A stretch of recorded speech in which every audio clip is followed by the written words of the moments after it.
Tantor Audio, a division of Recorded Books, presents The Crime Beat, Episode 8, San Francisco, by A.C. Fuller.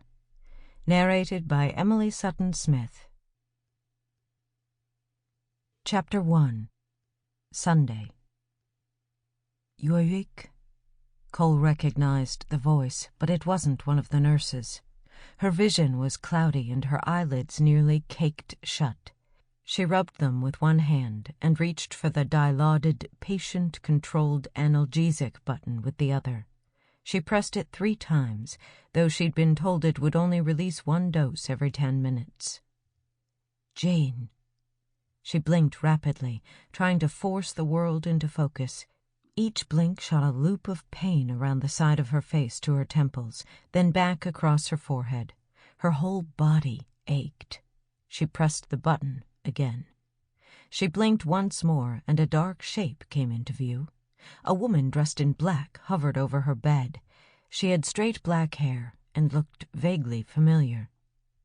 "Jane, it's me, Gabby."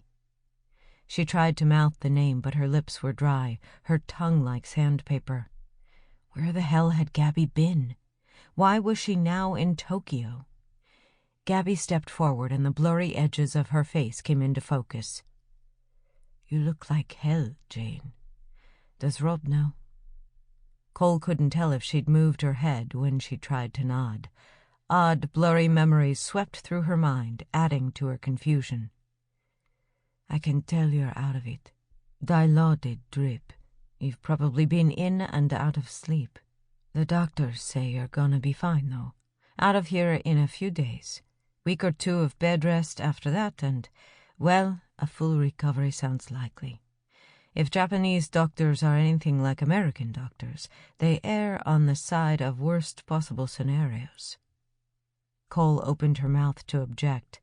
There was no way she would stay in bed for the next couple weeks, but her mouth was too dry.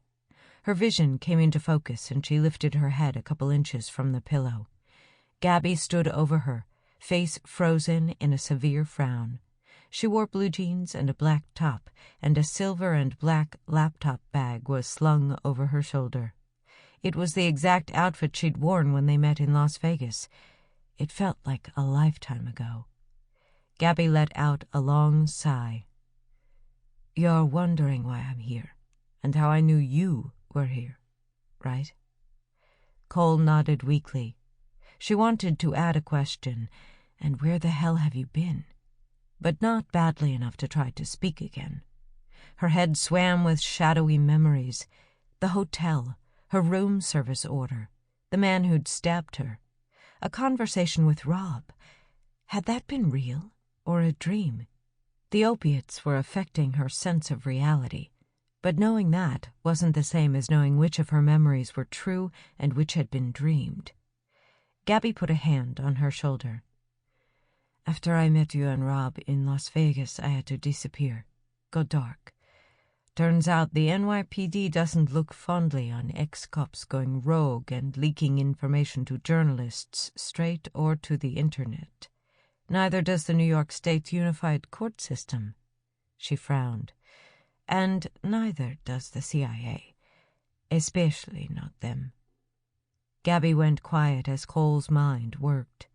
In Vegas, Gabby had told them about leaking NYPD info, and she'd helped take down Joey Mazzolano. But Cole didn't understand the CIA reference. Gabby filled in the details. "The judge assigned to the case of the pedophile Rob Rooftop? He was a pedophile, a child rapist, and had a history of letting suspects off easy. Turned out he was a CIA asset, which is why he was able to get away with it. Got flipped decades ago. Fed the CIA all kinds of stuff.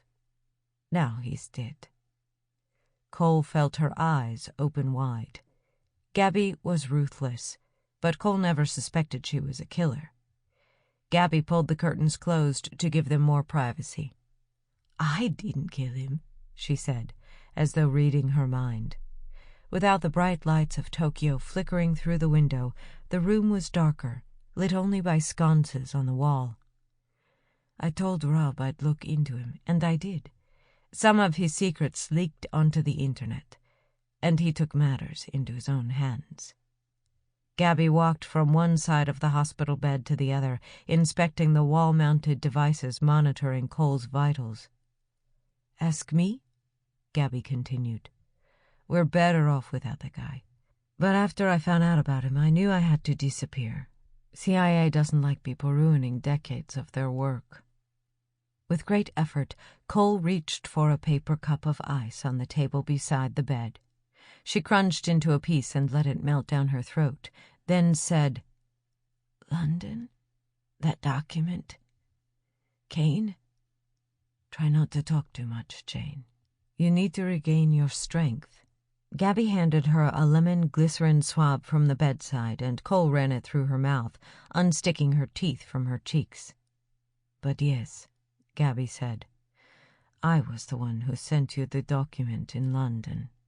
The document had tied Ebo Kane into all her other research. It was the document most crucial to her breaking the story. She suspected Gabby was the sender, but she could have sent it only if she'd been spying on her. Cole found Gabby's eyes. "How did you know?" "When we met in Las Vegas, I didn't know Kane was behind this. Barely knew who the guy was, actually.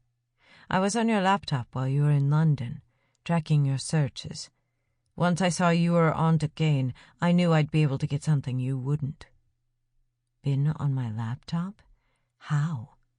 The question faded as quickly as it arose. She didn't want to know. "You probably have a lot of questions," Gabby said. "But we don't have time to do everything now. We just don't." She let out a long sigh, a departure from her usual businesslike, unemotional demeanor. "I got it from an FBI source that Ebo Kane has been questioned. Your work is being taken seriously. He's been questioned and released. There's no solid evidence that he's involved, nothing tying him to this, and I've looked everywhere I can." In her mind, Cole pored over all the work she'd done. She'd found connections to dozens of his businesses and learned how the deaths of the victims would benefit him. She had his old screen name, which was the same name used by the assassins in their manifesto. She had a decent amount of circumstantial evidence. More importantly, she knew Kane's motive. Again, as though reading her thoughts, Gabby said, "Everyone knows the work you did. Everyone knows he did it, is doing it. But he's smart, and there's just no evidence he's involved. Not enough to meet the kind of legal standard needed to arrest a guy like that." Cole pressed the PCA button again, and this time the machine beeped. The relaxation came immediately. She fought sleep. "So what do we do?" she asked softly. "The best chance is to get someone to flip on him. Someone with something to lose. There are rumors, and I think they're true, that Chandler Price has resurfaced in San Francisco." Warren had said something about that, Cole recalled, assuming that conversation had actually happened and wasn't just a drug-addled dream. "Warren, going to San Francisco, said something about—" "Makes sense. It's all over the internet that Price was spotted there. Probably helping arrange the 8th murder. I watched your live stream, and I think you're right. The next target is in the media. I wasn't going to say anything, but I have an idea who it might be." Cole was about to press the button for more pain medication, but a phrase appeared in the front of her mind like a flash. 7, 8, then hundreds and hundreds. The man who'd stabbed her had said it, and the look in his eyes made it clear he was telling the truth. Something much bigger was planned. She got the phrase out with great effort. 7, 8, then hundreds and hundreds. Chapter 2. "What?" Cole closed her eyes and her thoughts grew hazy. "Jane, what did you mean, then hundreds and hundreds?" She tried to scooch up, but her body felt like a melted marshmallow. Gabby put a hand on her lower back and helped her sit. "What is it, Jane?" Gabby leaned in and turned an ear to Cole's mouth. His voice was in her head, clear and cruel, angry and certain. "The man who stabbed me. He said there aren't 2 more murders. 7, 8, then hundreds and hundreds. Fei Ming Kang was 7. Maybe the 8th has something to do with why prices in San Francisco. But there isn't a 9th murder. There's something bigger." "He said that?" Cole turned her head to meet Gabby's dark eyes, then nodded. "When he thought I was going to die." Gabby's eyes widened, but through her mental haze, Cole couldn't tell whether it was surprise or recognition. The rogue cop walked a lap around the hospital room and stopped at the window. She opened her eyes and Cole followed her gaze. She was on a high floor, and the lights of Tokyo sprawled out before her.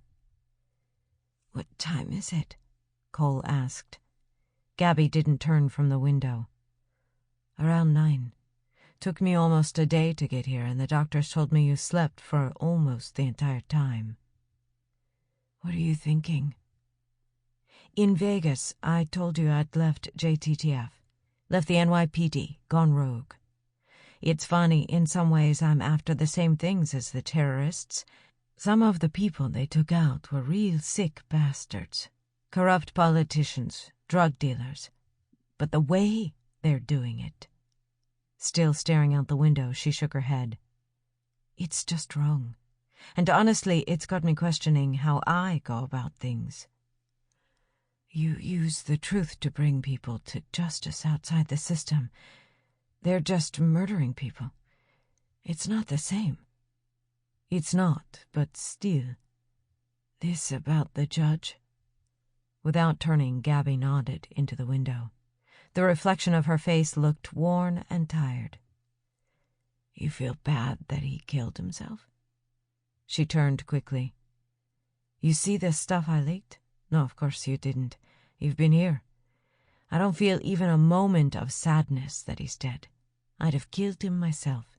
You would too if you'd seen what he'd done. But still." "What?" "How the hell do you know who's right and who's wrong? The judge deserved to die, sure. But there's a real chance the CIA was using him as an asset for something good. Don't get me wrong. Could be they weren't, but I don't know that. And the 9 murders, they're killing all these powerful people. Some," she shook her head, "terrible people. And it's still wrong to kill them, but..." Cole had experienced moments of moral relativism. Moments when nothing added up, when she didn't believe in her work. Moments when the complexity of the world made her want to give up. She caught Gabby's eye and waved her over. Gabby pulled up a chair and sat. Cole let her head fall onto the pillow, and Gabby tilted hers to meet Cole's eyes. "In Paris, Rob got drunk. Wasted, really. So did I, but that's par for the course. He said something about how everyone thinks they have a good reason to break the law. He was talking about a yellow vest protest, but he was also talking about this." She took a few deep breaths, gathering her strength. "From the perspective of the terrorists, they have a good reason to kill the people they're killing. Ibo Kane thinks he's got good reasons, too. No one ever thinks they're the bad guy. Everyone is the hero of their own story." The narcotic had fully kicked in, and the pain, though not gone, somehow didn't trouble her anymore. As loopy as she was, the temporary break from the pain gave her energy. "I didn't make the connection at the time, but right after I met Rob, he said something else. He said the law enforcement system, as monumentally screwed up as it is the best thing we have. Literally, the best thing we've got," he said. She closed her eyes. Her own voice seemed to be coming from someone else. "For Rob, that's how he makes sense of the world. Follow the rules. Believe in the system. For me, it's writing, reporting. I don't need to know what's morally right or good. I just write the truth and let the chips fall where they may." She shook her head. "I don't know if it's a good way to be, but it's the way I am.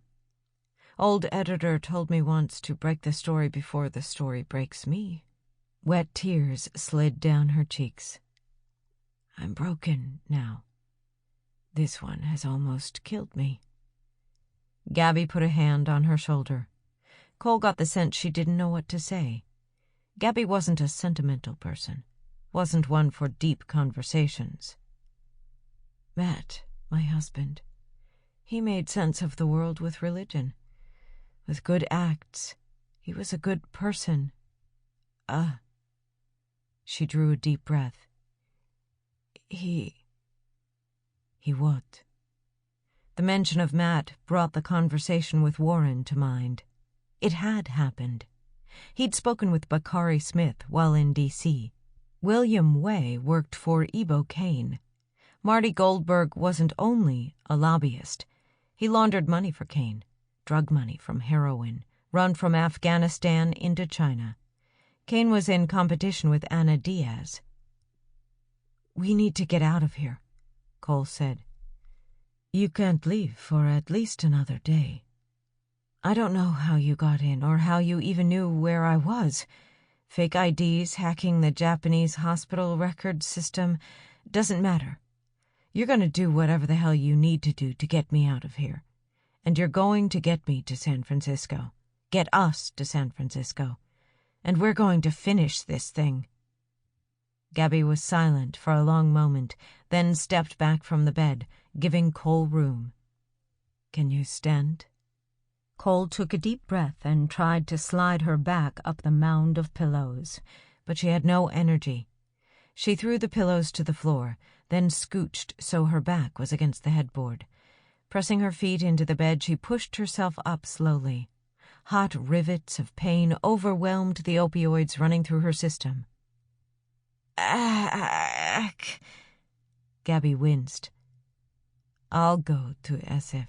You rest a couple more days, then join us." "Couple more days, I might be too late." "Too late for what?" It was a good question. How much impact could she have on what happened next? The truth was, she just had to be there. There was no reason other than an overwhelming sense of sheer necessity. Gabby and Warren were trained to stop crime. She was trained to write about it. It was a subtle but real difference. For her, the high came from being where the action was, from being an observer to history.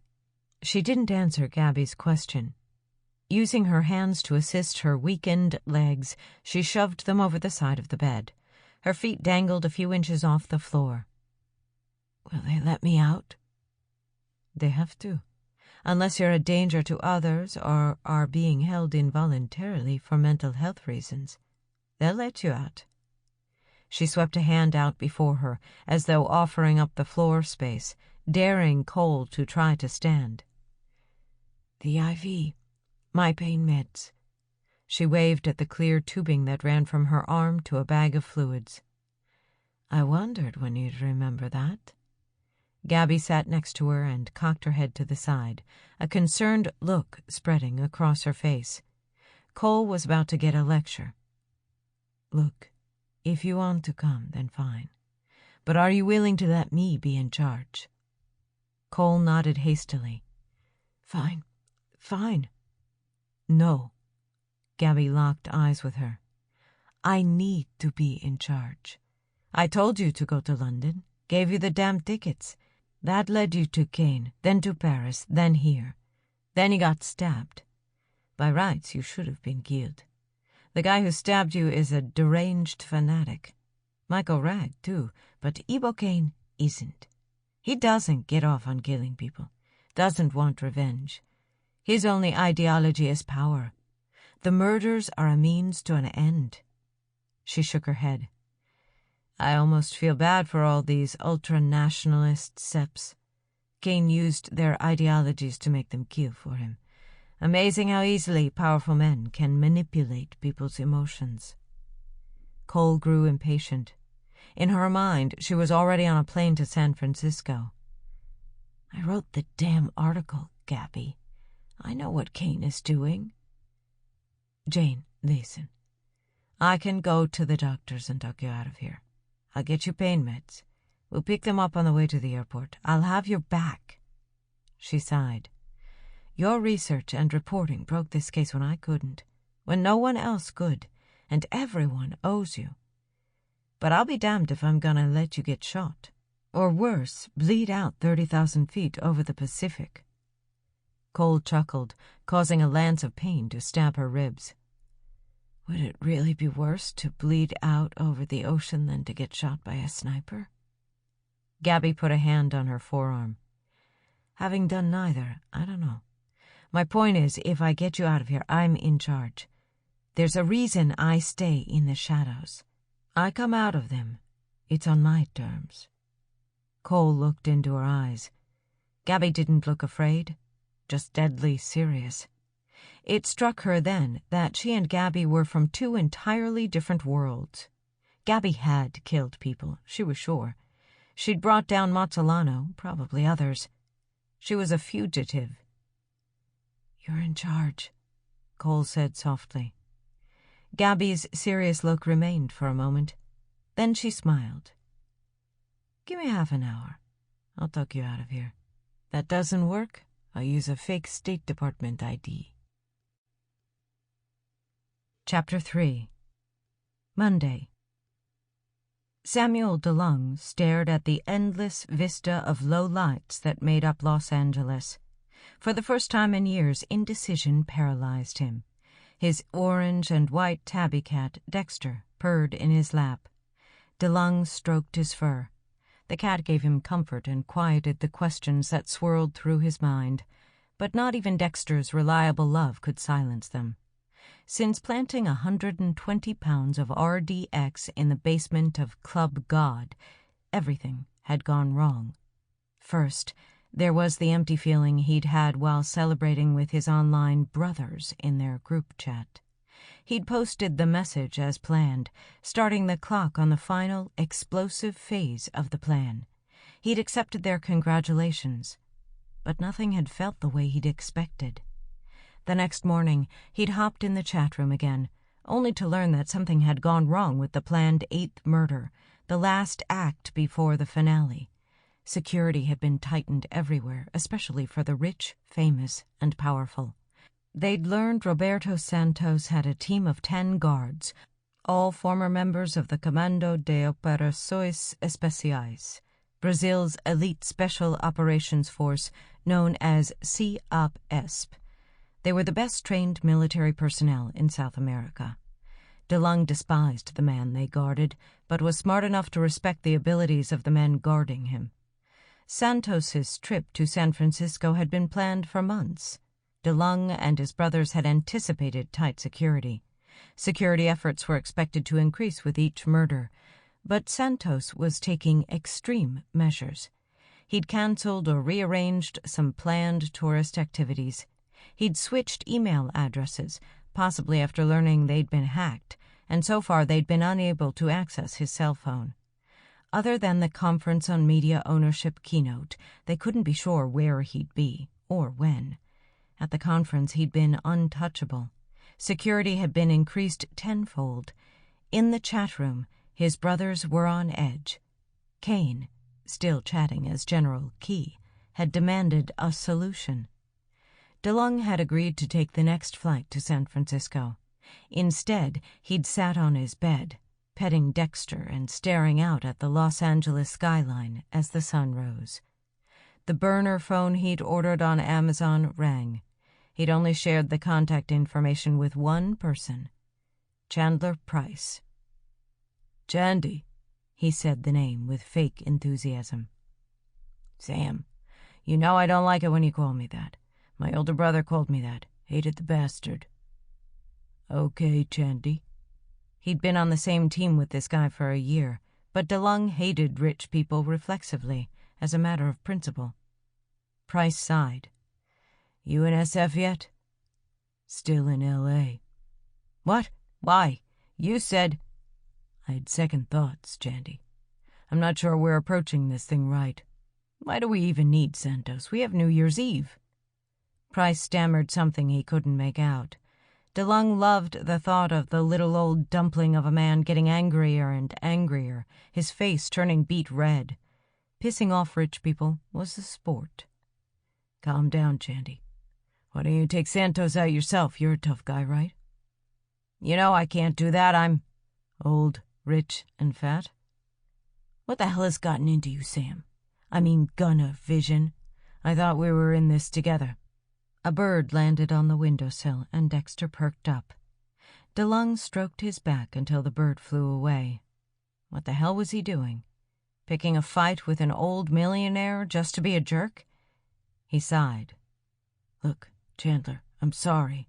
I'm all over the place right now. Price didn't say anything.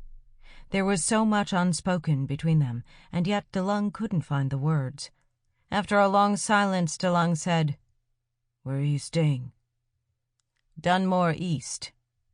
Sounds fancy. What has that got to do with anything? DeLong looked around his tiny bedroom. Clothes spilled from the closet, and a single light bulb dangled over the bed. His view of the L.A. skyline and Dexter were the only nice things he had. He hated the thought of Price ordering room service in a hotel that probably cost $1,000 a night. Then it hit him. He wasn't mad at Price. The old man, despite his shortcomings, had kept up his end of the bargain at every turn. They'd needed a rooftop in New York City, and he'd come through. They'd needed custom rifles, and he'd purchased them and organized distribution in D.C., Miami, London, Paris, Vegas, and Tokyo. He'd disappeared, said nothing publicly. Price had done nothing wrong. The man DeLong was angry at was Ebo Kane. He couldn't shake the feeling he was being manipulated. Chandler Price was a millionaire, but his wealth still put him closer to DeLong himself than either were to the multi-billionaire Ebo Kane. That made Price a fellow soldier, and he couldn't abandon a comrade in the middle of a mission. I'm sorry, Chandler. Can I level with you? I'd rather you get on a plane to San Francisco. DeLong stood and grabbed his backpack from the floor. I will. Leaving now. Next flight out. Good. What is it you want to say, Sam? Did you know Kane was behind this from the beginning? I just can't shake the feeling that we've been played. Absolutely not. You're in this for the right reasons? Same reasons as you, Sam. His voice dropped slightly. To carry out a singular mission, to bring an end to the Great Replacement, to restore the sovereignty of nations, to birth a new era of freedom. I was as pissed as you when I learned about Kane. But what we are doing is good. Sometimes God sends imperfect leaders to carry out perfectly righteous missions. DeLong reached his front door. I'll be at the airport in 30 minutes. Should be in SF by late morning. Good. And Chandy, he paused. You better be telling the truth. Last time someone with authority pissed me off, I broke his arm. And that was while I was trying to use some restraint, when I still had something to lose. He snapped the phone in half without ending the call. At the curb, he dropped the pieces in the storm drain and got into his car and peeled out, glancing at his tiny stucco house in the rearview mirror. As he turned the corner, something tugged in his heart. A certainty struck him. He'd never see Dexter again. I should turn back and take Dexter and drive to Mexico and never look back. But he didn't. As he entered the freeway, the feeling faded and his head once again filled with the excitement of a mission, the excitement he'd only known on the eve of battle. Chapter 4. Warren's brothers stood on the curb of the Oakland airport, standing shoulder to shoulder like two linebackers waiting to tackle an oncoming running back. The ex-cop felt like crap, but couldn't suppress a smile. It had been over a year since he'd been home, and being around his brothers made everything feel right, if only for a moment. He darted toward them, jutting left, then right, pressing his duffel bag into his side like a football. James, his younger brother, squared on him, ready to make the tackle. Sample complete. Ready to continue?